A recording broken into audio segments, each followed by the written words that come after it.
All right. It is May 11th, Monday. Did you know it's your last Monday for 5th grade? Yeah, we don't have school on the 18th because we have a teacher workday. And then there's a holiday on the next Monday, so this is your last Monday as a 5th grader. Bittersweet. I think that's the word for the year. Bittersweet. That means it's like, yay, it's my last Monday, but oh, I was kind of sad. So, okay, so it's May 11th. And I'd be outside, except there's some big noisy truck out there, so I can't be outside. Thank you so much for all my love. So you sent gift cards and treats and flowers. The flowers were beautiful, and your emails, your sweet emails that just said thank you and that you appreciate what I do. So I know it hasn't been the same, and I wish I could do more. I wish I could just come to each of your houses and teach you. I don't know, maybe I should have done that. I don't know. That would have been so cool. But I am going to come see you. So hopefully you're listening to this, because today at 10 o'clock, all the 5th grade teachers and myself will be driving around, and we will be dropping something off for you. So we're going to start at 10 o'clock in the morning. I like those lines on my face, huh? And we're going to start at 10 o'clock in the morning, and I don't know how long it'll take because we're going to all 5th graders. So hopefully you're awake. Hopefully I will knock on the door. Hopefully I have all your addresses correct and I don't take your stuff to the wrong house. If you're at a certain house, like mom or dad's, if you want to email me that real quick so that I can check that and make sure I come to the right place, because I would love to see you. So we will social distance, you open the door, hopefully wave, and I won't hug you. So yeah, okay, so for this week, so excited. Okay, benchmark, I know it's still benchmark. It is our last week of benchmark. We're going to be moving on to something else next week. But it's really cool because it's, again, the science that we didn't get to. So it's changes in matter. So I don't feel so bad about, because the science is enrichment, so you don't have to do the science. Hopefully you have been, but if you didn't, that's fine because there's other stuff to do. So, so key details, main idea. Okay, so make sure you have key details and a main idea. Okay, some of you have just been doing the key details. For writing, I'm going to show you what I did.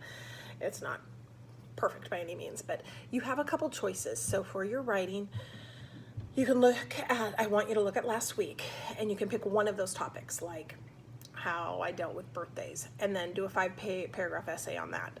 I was having a hard time. Like, I don't have a lot of birthdays to, well, actually I had a couple, but I don't have a lot, so I don't know if I could write a whole essay on that, but I could definitely write a paragraph on that.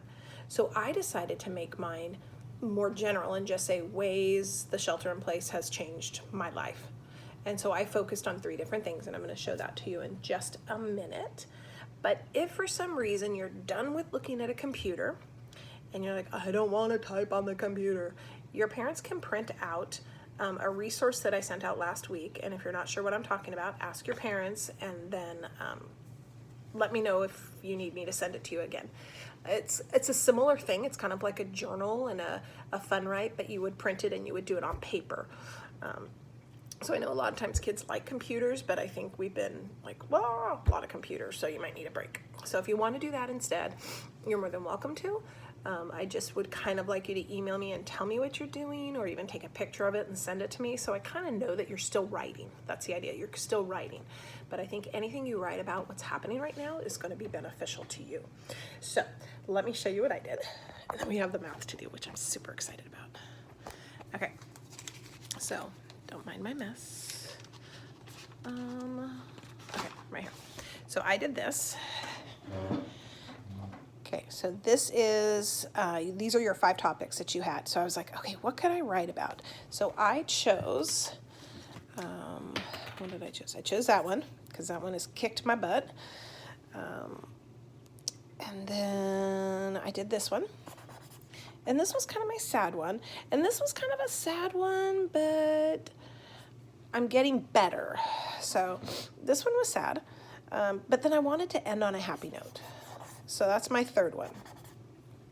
And I think that's really important, is that you are finding the positives in what's happening right now. So we can be frustrated, we can be irritated, we can be sad that we don't get to be with our friends or with one another or whatever, but I think we have to find the positives. So now again, this is not my best writing. I just did it.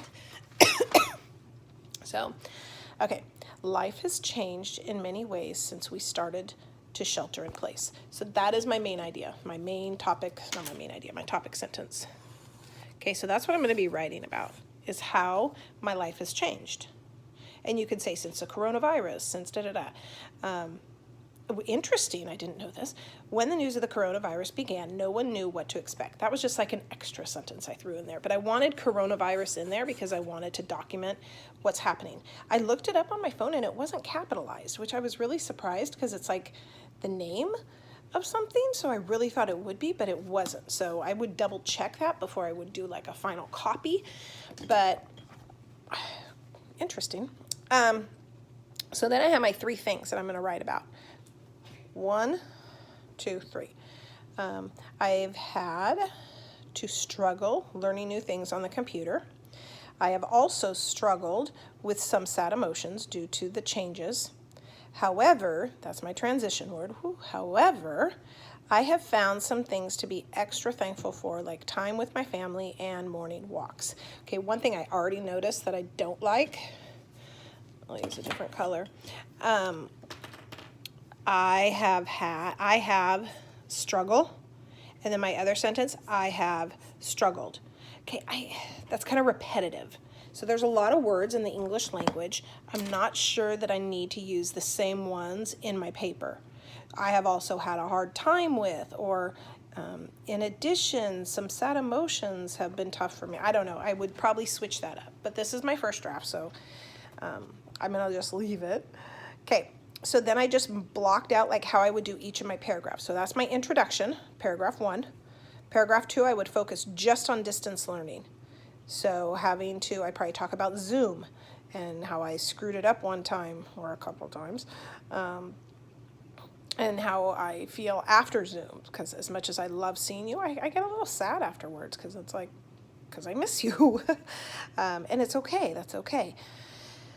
Struggling with the computer and not feeling very confident, but also having Mrs. Lopez and Miss Triplett to help me, and they have been amazing, and Mr. Sassano and my own girls have been helping me. So, there are silver linings. My paragraph 3 would be sad, missing things. This one was hard because I kept talking about sad things. So I might try and throw something positive in there. So, I might talk about the end of the year stuff we're missing. I might talk about our vacation for spring break we were supposed to go on. But then I'll end it. My 4th paragraph, not an ending, but my 4th will be on positive things.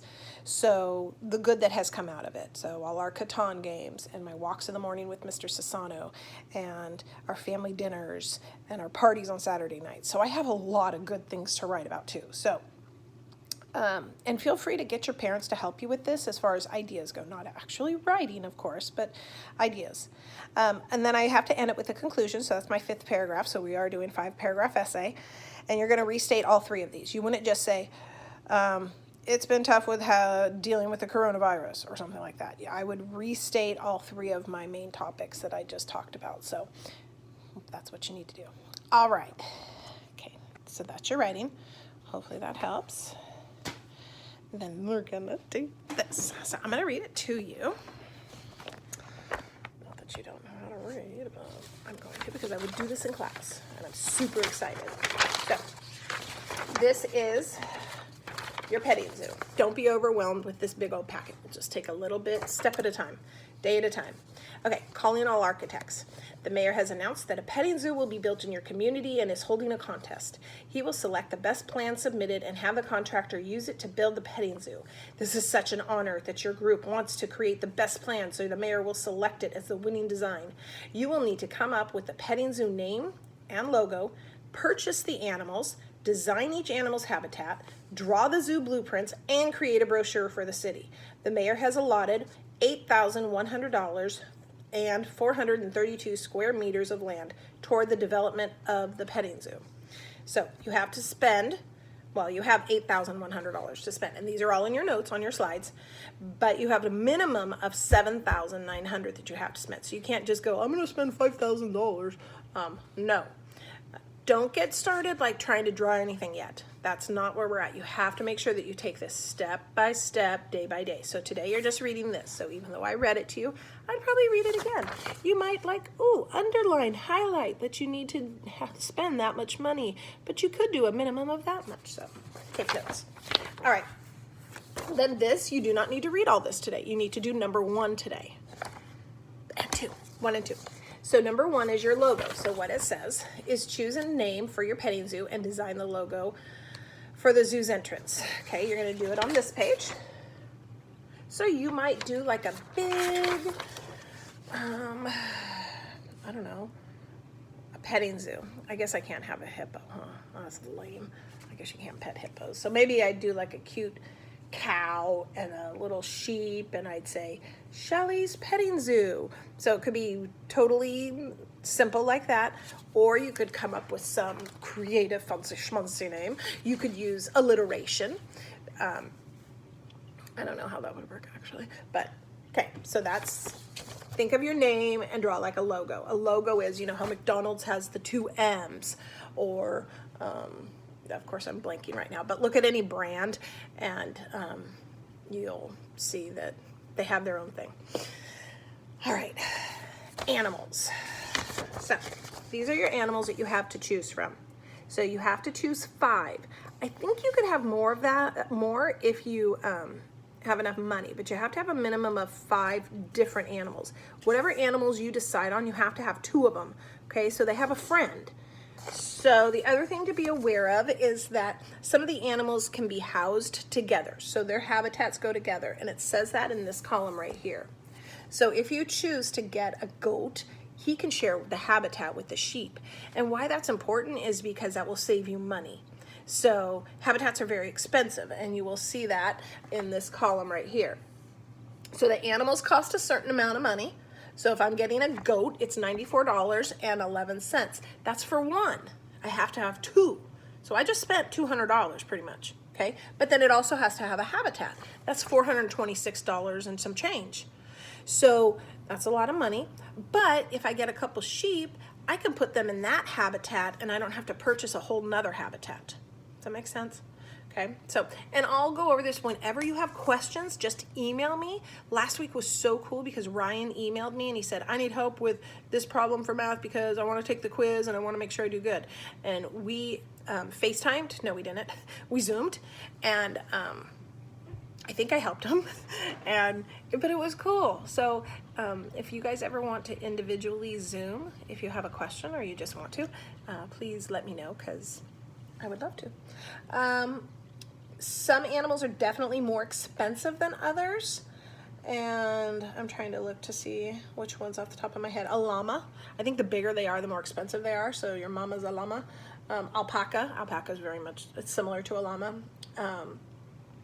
Anything else? The pigs are a little pricey. Ostriches, deer. So, you know, you have to, you don't want to pick all the most expensive animals because you're not going to have enough money. But try and pick what you want because it's your zoo. So what would you want to pet? So yeah, that's super fun.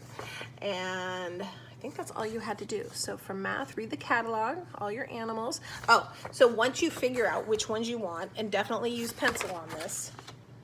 Don't worry about that page. This is your order form. So you need to fill out your animals. So you would say, let's say I wanted a goat. So I would write goat, I want 2. And I would say how much per item, and then I would do the total cost. So a big thing with this one is you need a calculator. I do not expect you to do the math on your own, so I would highly, highly recommend please use a calculator. All right? And I think that might be it. Did I have anything else to share? I'm so excited to come see you today, so I hope you get this, and I hope you're all up and awake, and I think that was it. And have an awesome Monday. See you soon, hopefully.